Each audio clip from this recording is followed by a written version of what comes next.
Hello అందరికీ welcome back to my channel. ఈరోజు నేను ఒక డిఫరెంట్ స్టైల్లో ఫిష్ ఫ్రై రెసిపీ చూపించబోతున్నానండి. చాలా బాగుంటుంది టేస్ట్. సో అందుకోసం ముందుగా గుప్పెడు పుదీనా, గుప్పెడు కొత్తిమీర, కారానికి తగినట్టుగా పచ్చిమిర్చి, ఒక టేబుల్ స్పూన్ మిరియాలు, ఉప్పు, పసుపు, వెల్లుల్లిపాయ, ఒక ఫుల్ వెల్లుల్లిపాయ ఒక గడ్డ పూర్తిగా వేసాను నేను. వెల్లుల్లిపాయలు, తర్వాత అల్లం ముక్కలు, చివరగా ఒక లెమను, కొంచెం జీలకర్ర. సో వీటన్నింటిని మంచిగా ఫైన్ పేస్ట్గా రుబ్బుకోవాలన్నమాట.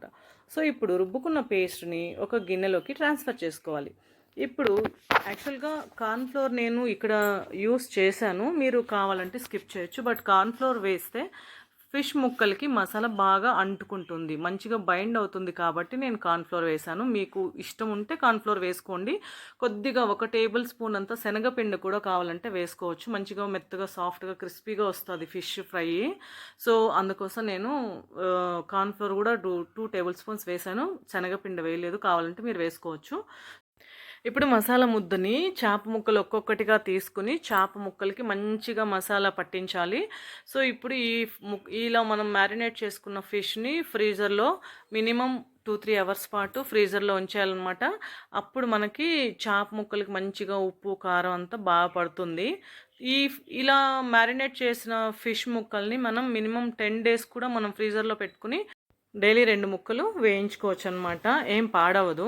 సో ఇప్పుడు నేను ఇది ఫ్రీజర్లో ఒక 3 అవర్స్ వరకు స్టోర్ చేశాను. తర్వాత తీసుకుని వేడెక్కిన పెనంలోకి ఆయిల్ వేసా. డీప్ ఫ్రై చేయట్లేదు నేను, పెనం మీద ఇలా ఆయిల్ ఎక్కువగా వేసుకుని అందులో 4 ముక్కలు వేసుకుని వేయించుకోవచ్చు అనమాట. సో యాక్చువల్గా మంట ఎప్పుడు కూడా సిమ్లోనే ఉండాలి, హై ఫ్లేమ్ పెట్టకూడదు. హై ఫ్లేమ్లో అయితే మంచిగా కింద పైన మాడిపోతుంది తప్ప మధ్యలో ఫిష్ అలాగే పచ్చిగా ఉంటుంది, ఉడకదు.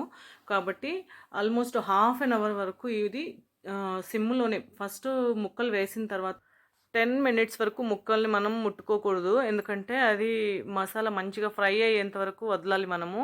ఆల్మోస్ట్ 10 మినిట్స్ తర్వాత మనకి ఈజీగా ముక్కల్ని రివర్స్ చేయడానికి అవుతుందన్నమాట. సో కాబట్టి ఫస్ట్ 10 మినిట్స్ వరకు సిమ్లోనే ఉంచేసి తర్వాత మెల్లమెల్లగా రివర్స్ చేసి ఆల్మోస్ట్ హాఫ్ అన్ అవర్ పడుతుందన్నమాట ముక్కలు మంచిగా ఫ్రై అవ్వడానికి. సో సైడ్స్లో కూడా మనం మంచిగా నిలబెట్టి కూడా సైడ్స్లో కూడా మనం మంచిగా ఫ్రై చేయొచ్చు. చూడండి ఎంత డెలిషియస్గా వచ్చిందంటే, తప్పకుండా ఈ రెసిపీ ఒకసారి మీరు ట్రై చేయండి. మంచిగా కుదిరింది నాకైతే. యాక్చువల్గా నేను ఇది ఫస్ట్ టైం నేను దసరా టైంలో మైసూర్కి వెళ్ళాను నేను. అక్కడ ఇది ఒకసారి ట్రై చేశాను అనమాట. అక్కడ ఏమేమి ఫేమస్ ఫుడ్ ఉందో అంతా నేను గూగుల్లో చెక్ చేసి వెళ్ళి ట్రై చేశాను అనమాట. అసలు టేస్ట్ అయితే అమేజింగ్గా ఉండే. మీరు కూడా తప్పకుండా ఈ రెసిపీ ట్రై చేయండి. మీకు ఎలా కుదిరిందో ఒక లైక్ ద్వారా నాకు తెలియజేయండి. టేస్ట్ అయితే అసలు అదిరిపోతుంది, టెంప్టింగ్ టేస్ట్ అనమాట. అసలు ఇన్ని ముక్కల్లో నేను మా అబ్బాయికి ఒకటో రెండో ముక్కలు వాడు తిన్నాడు, మిగతా అన్నీ నేనే తినేసాను, అంత టెంప్టింగ్గా ఉండింది టేస్ట్. సో తప్పకుండా ట్రై చేయండి. Thank you so much for watching this video. Please like, share and subscribe the video. Take care, bye.